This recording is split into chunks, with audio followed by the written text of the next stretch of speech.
கொஞ்சம் சைடு வந்து தங்க கொஞ்சம் சைடு வந்துருங்க. சைடு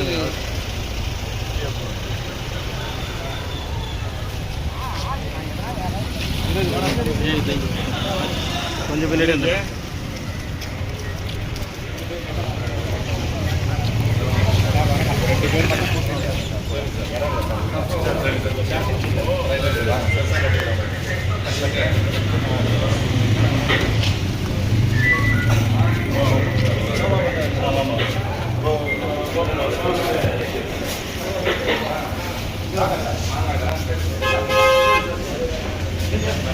அவங்க ரெண்டு பேர் தான் போறாங்க. இல்ல ரெண்டு பேர் கூப்பிடுவாங்க.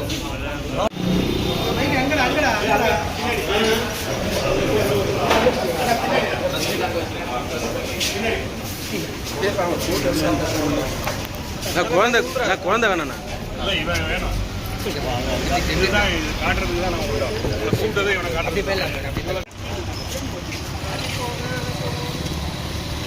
ஏய் மைக்கேறா போடா.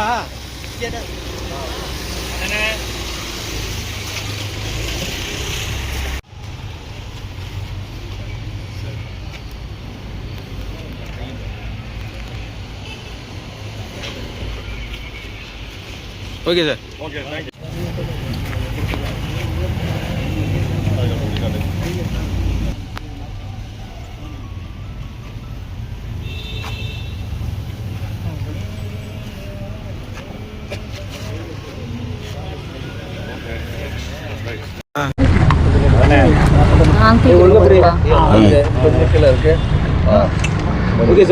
எல்லாருக்கும் வணக்கம். நான் வந்து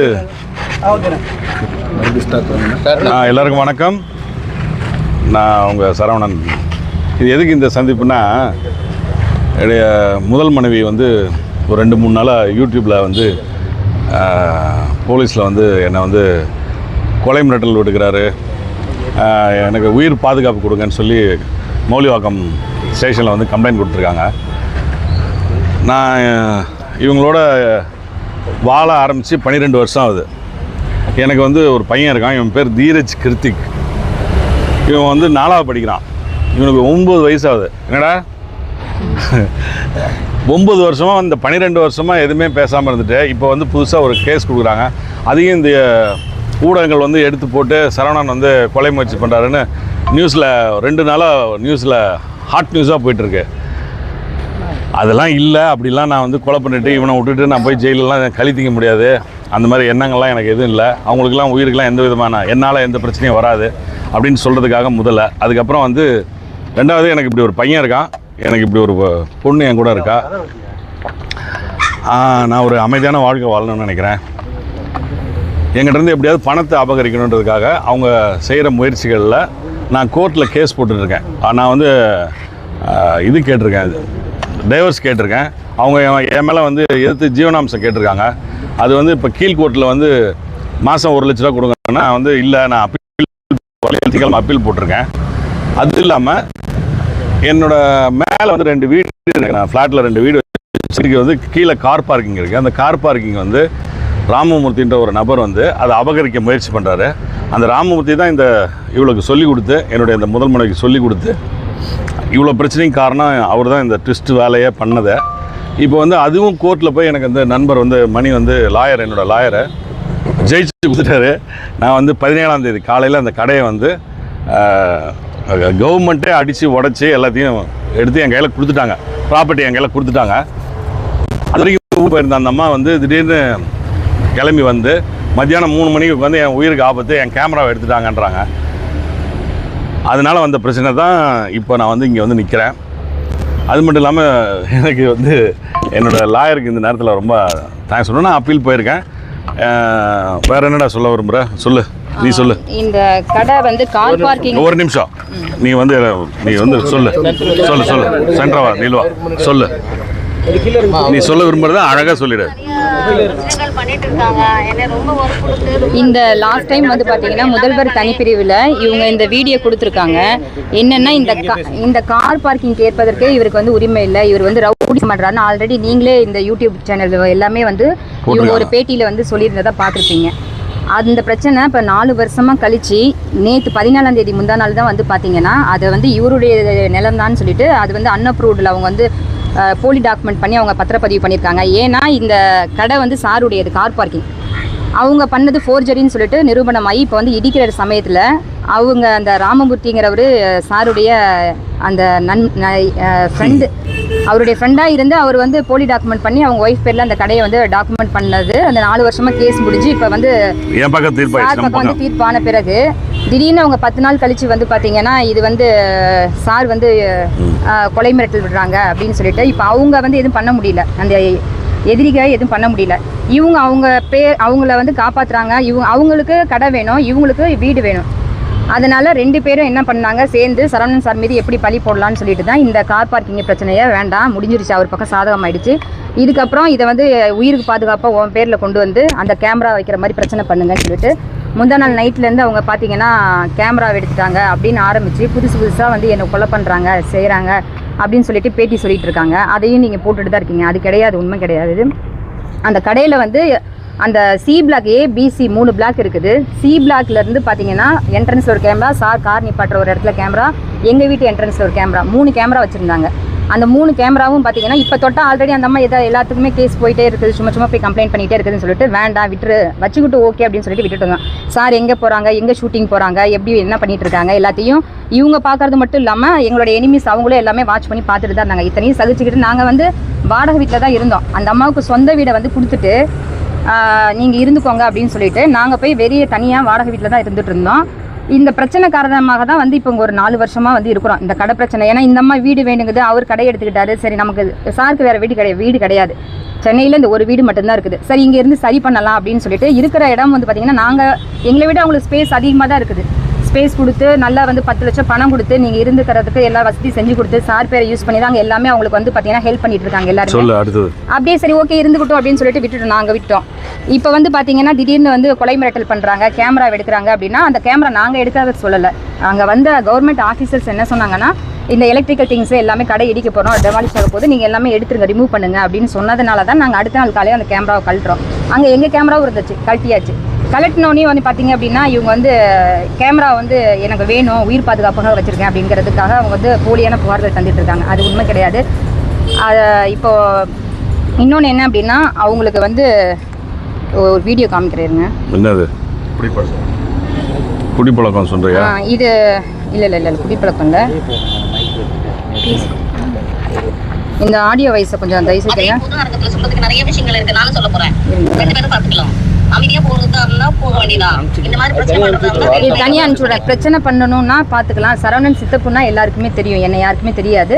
நான் வந்து அவங்களுக்கு ஒரே காரணம் என்னென்னா இவங்க கிட்ட இருந்து அமௌண்ட் வாங்கணும். நிறைய வீடியோக்களோட லாஸ்ட் டைம் கூட சொல்லியிருப்பாங்க, சிங்கிள் செட்டில்மெண்ட் எனக்கு வேணும், பணம் வேணும்ட்டு. ஆல்ரெடி பணம் கொடுத்துருக்குறோம், 10 லட்சம் கொடுத்துருக்குறோம். மீதி கொஞ்சம் டைம் கொடுங்க, அந்த வீடு விற்று ஏதாவது ஒன்று ரெடி பண்ணி தரோங்கிறோம். ஆனால் இல்லை, எனக்கு இமீடியட்டாக பணம் வேணும்.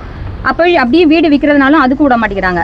மேற்கொண்டு எங்களுக்கு தான் அவங்க பிரச்சனை தந்துகிட்டே இருக்கிறாங்க. நாங்கள் எதுவுமே கம்ப்ளைண்ட் கொடுக்கறதில்ல. எல்லாத்துக்குமே நிறைய வீடியோ லாஸ்ட் டைம் கூட கேட்டை தள்ளிட்டு போனாங்க, அப்படி பண்ணாங்கன்னு அந்த வீடியோ கொடுத்தாங்க. அந்த அம்மா கிரில் கேட்டை பிடிச்சி இப்படி நின்றுக்கிட்டு என்னையே தான் நசுக்குனாங்க. நான் தான் வெளியில் பையனுக்கு லஞ்ச் கொடுக்க போகணும்னு சொல்லிட்டு வேகமாக நான் வந்துட்டேன்.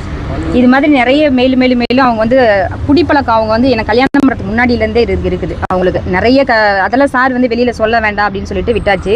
நிறைய ஹாஸ்பிட்டல் அட்மிட் பண்ண அவங்க ஃபோட்டோஸு இங்கே பாருங்கள். வந்து பார்த்தீங்கன்னா நான் ஹாஸ்பிட்டல் அவங்கள வந்து குழந்தைய வச்சுட்டு கூட நான் வந்து அட்மிட் பண்ணி அவங்கள பார்த்துக்கிட்டேன். ஒருத்தருக்கு அனுப்பிடுறேன். இந்த இதெல்லாம் வந்து பார்த்தீங்கன்னா அவங்கள வச்சு காப்பாற்றி ஒவ்வொரு தரையும் ஹாஸ்பிட்டல் 3-4 ஹாஸ்பிட்டலில் வச்சு ஒரு ரூம் ரெண்ட் 2500 ரூபாய் கொடுத்து ஒவ்வொரு தரையும் அவங்கள நாங்கள் காப்பாற்றி விட்டோம். இன்றைக்கி வந்து அவங்கள கொலை பண்ணிவிட்டு நாங்கள் வந்துட்டு எல்லாருமே என்ன நாங்கள் அப்படின்னா அறிவில்லாதவங்கள அவங்கள கொலை பண்ணி நாங்கள் வாழ போகிறதுக்கு மறுபடியும் மேற்கொண்டு கொடுக்குறதுக்கு கம்ப்ளைண்ட் எதுவும் இல்லை அவங்ககிட்ட. அதனால எங்களை வந்து கொலை பண்ண போகிறாங்க அப்படின்னு சொல்லிட்டு சொல்கிறது. இந்த மாதிரி ஆப்போசிட்லேயே வந்துட்டு நின்றுக்கிட்டு பார்க்குறது. நாங்கள் ஏதாவது கேட்க போனால் உடனே கேமரா எடுத்து வச்சு வீடியோ எடுத்து வச்சுட்டு போடுறது. மாங்காடு ஸ்டேஷனில் இது மாதிரி 1008 கம்ப்ளைண்ட் கொடுத்துட்டாங்க. ஒவ்வொருத்தையும் சரி வேண்டான்ட்டு சார் வந்துட்டு ஒர்க் இருக்குது, நம்ம வந்து அந்த அம்மா ஒர்க் இல்லை, நைட்டு 10 மணி ஆனாலும் வெளியில் வந்துட்டு போயிட்டு பேக் மாட்டிட்டு வந்துட்டு ட்ரிங்க்ஸ் போட்டுட்டு வேணும்னே வெளியில் சேர் போட்டு உட்காந்துட்டு வீடியோ எடுத்துகிட்டு இருக்கிறாங்க. இதெல்லாம் வந்து லாஸ்ட் டைம் அந்த கிரில் உடைச்ச விஷயம் கூட லாஸ்ட் டைம் யூடியூப்பில் ரொம்ப ஃபேமஸ் ஆனதுங்க. சார் வந்துட்டு அந்த கேட் தட்டிட்டு இருந்தாங்க. அது வந்து பாத்தீங்கன்னா அதுக்கும் ஒரு வீடியோ நான் வச்சிருக்கேன் உங்களுக்கு. அவங்க வந்து வெளியிலேயே செயின் போட்டு எல்லாம் கட்டிக்கிட்டு நின்றுட்டு இருந்தாங்க. சாரை பார்க்கறதுக்கு நிறைய செலிபிரிட்டிஸ் வீட்டுக்கு வருவாங்க. அதுக்காக இதை இங்கே வைக்காத, நீ எடுத்துக்கோ எடு அப்படின்னு சொல்றாங்க. அதுக்கு ஒரு கேமரா வச்சு அதுக்கு ஒரு கம்ப்ளைண்ட்டாக கொடுத்துட்டு இருந்தாங்க. சரி, அடுத்தது அவ்வளோதான். இது மாதிரி நிறைய வந்து என்ன சொல்ல பார்த்தீங்கன்னா விரும்புற? மேற்கொண்டு சார் மேலே இந்த மாதிரி கம்ப்ளைண்ட் தரதை நீங்களும் வந்து தெரியாம சார் கொலை பண்ண போறாரா, சரவணன் ஃபர்ஸ்ட் ஒய்ஃப் அப்படின்னு போட வேண்டாம். அந்த மாதிரி கொலை பண்ற ஐடியாவில் நாங்கள் கிடையாது. அவங்கள வீடு கொடுத்து காசு கொடுத்து இன்னும் சரவணன் சார் பாதுகாப்புல தான் அவங்க வந்து இருந்துட்டு இருக்காங்க. என்னோட வீட்டில் தான் இருக்காங்க. என்ன நான் தான் அந்த வீட்டுக்கே லோன் கட்டிட்டு இருக்கேன். இன்னும் 36 லட்சம் லோன் இருக்கு. 2 வீடு என்னது தான் என் பேர்ல தான் இருக்கு. நம்ம சிஎம் செல்ஃப் பிரிவுல போய் சொன்னாங்க, நான் தான் அந்த வீட்டுக்கு லோன் கட்டுறேன் அப்படின்னு சொல்லிட்டு. அவங்க கிட்ட சொல்லுங்க அந்த லோன் யார் கட்டுறாங்க சார். நீங்க கம்ப்ளைண்ட் கொடுத்தீங்க, போலீஸ் என்ன சொல்லியிருக்காங்க? போலீஸ் வந்து இந்த மாதிரி சொல்லுங்க சார், நீங்க புகார் கொடுத்துருக்கு. அவங்க வந்து சிசிடிவி ஃபுட்டேஜை வந்து எடுத்ததை திரும்ப வந்து வைக்க சொல்லியிருக்காங்க, வச்சுட்டாரு. சிசிடிவி ஃபுட்டேஜ் வந்து பார்த்தீங்க அப்படின்னா ஆக்சஸ் எல்லாமே 3வது பிளாக்ல இருக்கு. இவங்க வந்து மனைவின்னு சொல்றாங்க. இவங்களுடைய டிவிஆர் எல்லாமே இவங்க வீட்டில் இருக்கணும். பட் ஆனால் டிவிஆர் பார்த்தீங்கன்னா ஃபுல் அண்ட் ஃபுல் வந்து 3rd பிளாக்ல இருக்கு. அங்கேருந்து இன்னொரு ஆள் இவரோட தான் கண்காணிக்கிறாங்க. இது தேவையில்லாத ஒரு விஷயம் தான். புகார் கொடுத்துருக்கோம். இன்ஸ்பெக்டர் ஈவினிங் வந்து வெரிஃபிகேஷன் பண்ணிட்டு அதை ரிமூவ் பண்ணுறேன், நான் என்ன ஆக்ஷன் எடுக்க முடியும் எடுக்கிறேன்னு சொல்லியிருக்காங்க. அதே மாதிரி டெஃபமேஷன் ஃபைல் பண்ணுறதுக்கும் வந்து ரெடி பண்ணி வச்சுருக்கோம். நெக்ஸ்ட் ஃபைல் பண்ணுற மாதிரி பிளான் இருக்குது. ஆல்ரெடி ஏற்கனவே 3 கேஸ் அவங்க போட்டிருக்காங்க. ஒரு MC ஒன்று போட்டிருக்காங்க, DVC ஒன்று போட்டிருக்காங்க, கிரிமினல் MP ஒன்று போட்டிருக்காங்க. இது எல்லாமே வந்து ஆல்ரெடி பெண்டிங்கில் கோர்ட்டில் இருக்குது. சார் ஒரு டிவோர்ஸ் ஃபைல் பண்ணியிருக்காரு. இதெல்லாம் மீதி போக வந்து அவங்க தேவையில்லாமல் வெளியில் வந்து திரும்ப அவரை பற்றி அவதூறாக பேசுறதுனால நீதிமன்றத்தில் வந்து பெண்டிங் இருக்கும்பொழுது இதெல்லாம் பண்ணுறோன்னா கண்டெம்ட் ஆஃப் கோர்ட். அதனால் வந்து டெஃபமேஷன் ஃபைல் பண்ணது ரெடி பண்ணிட்டு இருக்கோம். இதுக்கு மேலேயும் பேசக்கூடாதுன்றதையும் அதோட புகாராகவும் காவல் நிலையத்தை கொடுத்துருக்கோம். அது சம்பந்தமாக வந்து விசாரணை பண்ணணும்னு சொல்லியிருக்காங்க. என்ன புகாரில் வந்து இந்த அடிப்படையில் வருதுன்றதை பார்த்துட்டு முடிவெடுக்கலாம். அப்புறம் இன்னொன்று விஷயம் என்னன்னா, சார் வந்து அவங்களுக்கு வந்து 3வது கணவர். இதை வந்து நீங்க சொல்லிருங்க வெளியில. சொல்லு 3வது கணவர் அவங்களுக்கு எல்லாமே இந்த டாக்குமெண்ட் சார் அது கொடுக்கலாம். அதுல எல்லாமே பார்த்துக்கோங்க. அவங்களுக்கு ஆல்ரெடி திருமணம் மேரிட் ஆயிடுச்சு. சார் வந்து 3வது கணவர். அது இல்லாம அவங்க வந்து குடிப்பழக்கத்துக்கு அடிமையாகி ரொம்ப நிறைய ஹாஸ்பிட்டலை காப்பாற்றி விட்டு நாங்க தான் அவங்களால நிறைய மன உளைச்சலுக்கு ஆளானோம். இது வரைக்கும் வெளியில சொல்லாம இருந்த விஷயம் அதுதான். இப்போ வந்து என்னன்னா தேவைப்பட்ட நான் வீடியோஸும் தரேன், எல்லாம் தரேன். ரொம்ப வந்துட்டு பிளாக்மெயில் பண்ணி நிறைய ஹாஸ்பிட்டலில் சூசைட் அட்டன் பண்ணி அவங்களால வந்து நாங்கள் வந்து வெளியில் வந்து எதுவுமே சொல்லாமல் இருந்தோம். எது பண்ணாலும் நான் வெளியில் சொல்லிடுவேன். ஆஃப்டர் பிக் பாஸ் போனப்போ கூட பார்த்தீங்க அப்படின்னா சார் வந்து உள்ளே போய் சொல்லலாம்னா நான் இங்கே ஏதாவது பண்ணிக்குவேன். பிக் பாஸில் கூட சார் சொல்லிட்டு அழுதாங்க இல்லைங்களா? அப்போ அந்த டைமிங்கே அவங்களால எந்திரிச்சே வர முடியல. நான் வந்து ரெடி பண்ணி அவங்கள கூட்டிகிட்டு ஷோக்கு வந்துட்டு அந்த ஃபோட்டோஸ்லாம் எடுத்துகிட்டு அது நீங்கள் உள்ளே போய்ட்டு என்னை பற்றி தான் பெருமையாக சொல்லணும். ஆனால் அவங்க பார்த்தா அப்படி பேசுவாங்கன்னு தெரியாது. உள்ளுக்குள்ளே என்னென்ன கிரிமினல் வேலை பண்ண முடியுமோ. லாஸ்ட் டைம் நீங்கள் கம்ப்ளைண்ட் கொடுக்குறாங்க, உள்ளே 10 பேர் ரவுடியால் வந்து உட்காந்துருக்காங்க. சார் முன்னாடியே வீட்டு முன்னாடி வந்து 10 பேர் உட்காந்துட்டு தண்ணி அடிச்சுட்டு எல்லாம் பண்ணிட்டு இருக்காங்க. அதையும் இப்போ உள்ள இன்ஸ்பெக்டர் சார்கிட்ட சொல்லியிருக்கோம். நீங்கள் வந்து வீடியோ பாருங்கள் சார் அப்படின்னு சொல்லியிருக்கிறோம். அவங்களுக்கு வந்து என்னென்னா சார்கிட்ட இருந்து மணி வேணும், சிங்கிள் செட்டில்மெண்ட் வேணும், டெய்லி செலவுக்கு பேமெண்ட் வேணும். இந்த 10 வருஷமாக சாரை பிரிஞ்சதுலேருந்து அவங்க இது வரைக்கும் வேலைக்கு போனது கிடையாது. நாங்கள் வந்து எதுவுமே சாப்பாட்டுக்கு இல்லை அப்படி இப்படின்னு சொல்கிறாங்க. எங்கள் டெய்லியும் 10 லாயர்ஸ் வராங்க, டெய்லி வெளியில் போகிறாங்க, டெய்லி வந்து பார்த்திங்கன்னா எல்லா செலவும் பண்ணிட்டு தான் இருக்காங்க. இது வரைக்கும் வேலைக்கு போகலை. சொந்த வீட்டில் இருந்துக்கிட்டு அவங்க நல்ல வசதியாக நல்லா தான் இருக்கிறாங்க. எங்களுக்கு தான் நாங்கள் தான் வந்து அவங்களால டார்ச்சர் விஷயத்தை சொல்லிடுவோம். இது அடுத்த விஷயம். இது பாருங்க, இன்னொரு விஷயம் சொன்னாங்க. இவங்களுக்கு வந்து பார்த்தீங்கன்னா வந்து கல்யாணம் ஆனதும் தெரியாது, குழந்தை பிறந்ததும் தெரியாதுன்னு. இதில் பாருங்க, எல்லாருமே வந்து குழந்தையா இருக்க மாதிரி இவ்வளோ நாள் என்ன பண்ணிட்டு இருந்தாங்க. இதில் தெளிவாக பாருங்களேன். அவங்க எல்லாமே வந்து முறையாக வந்து இருந்து 4 பேர் ஒன்றா தான் நல்லா வாழ்ந்துருக்காங்க. ஏன்னா குழந்தைலாம் சொல்லும்போது அவங்க தான் வந்து கட்டாயப்படுத்தியே வந்து பண்ண சொல்ற. குழந்தை வேணும், கண்டிப்பாக நமக்கு வேணும், நீ குழந்தை பெற்றுக்கோன்னு சொல்லி கல்யாணம் பண்ணி வச்சதே அவங்க தான். கல்யாணம் பண்ணி வச்சது அவங்க தான். அதே மாதிரி குழந்தைய எடுத்து அவங்களும் நல்ல விதமாகவும் இருக்காங்க. பட் இப்போ வந்து தெரியல என்ன வந்து பண்ண இது பண்ணுறாரு அப்படின்னு. இதை பாருங்கள், குழந்தை பிறந்தவொடனே அவங்க தான் எல்லாமே வைக்கிறாங்க. ஸோ இப்போ இந்த அளவுக்கு இருக்கும்போது ஒருவருக்கும் 2வது வெளியில் போகும்போது ஃபேமிலியோடவும் எல்லாரும் வெளியில் போகிறாங்க. இவ்வளோ ஃபோட்டோஸ் இவ்வளோ தூரம் எல்லாமே கிளியராக இருக்கும்போது நிறைய மனுஷர்கள் தேவையில்லாம வந்து உள்ள நுழையிறதுனால இந்த பிரச்சனைகள் வந்து பெருசாக இருக்குது. இதுதான் இதோட முழுக்க எல்லாத்தையும் டோட்டலி சப்மிட் பண்ணியிருக்கோம். அதான் இந்த ராமமூர்த்தின்னு என்னுடைய கடையை அபகரிக்க நினைச்சார்ல, அதில் தான் ஜெயிச்சுட்டு வந்துட்டேன். 17ஆம் தேதி தான் கடை என் பக்கம் வந்துருச்சு திருப்பாயி. அதுக்கு தான் இந்த அவங்க வந்து முந்தானத்து வந்து என் மேலே உயிருக்கு ஆபத்தை என்னை கொல்றாரு அடிக்கிறாருன்னு சொல்லி கேஸ் கொடுத்ததே அதுக்கு தான். அது இல்லைன்னு மறுக்கிறதுக்கு தான் நான் அவங்கள்ட்ட தகவல் சொன்னேன். சில உண்மைகளை சொல்கிறதுக்காகவும் வந்துட்டேன். இனிமேல் அவங்க சொல்கிற செய்திகள் எல்லாம் உண்மை கிடையாது, நிறைய தவறான செய்திகள்லாம் சொல்கிறாங்க. அதனால் அதை போட்டு பெருசு பண்ண வேண்டாம். தயவுசெய்து இதோட என்னை விட்டுட்டு என்னை அமிக்கபுளாக அழகான ஒரு வாழ்க்கை வாழணும். இவனுக்காக தயவுசெய்து ஹெல்ப் பண்ணுங்க. அவ்வளோதான் மேடம். தேங்க்யூ. உங்கள் பேர் சொல்லுமா? ஸ்ரீதேவி. பையன் பேர் Dheeraj. Saravanan. Thank you.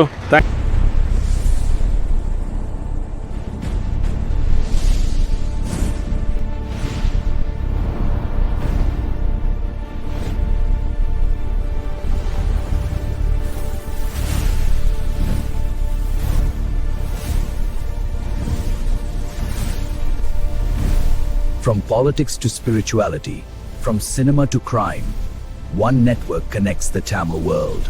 This is U Tamil.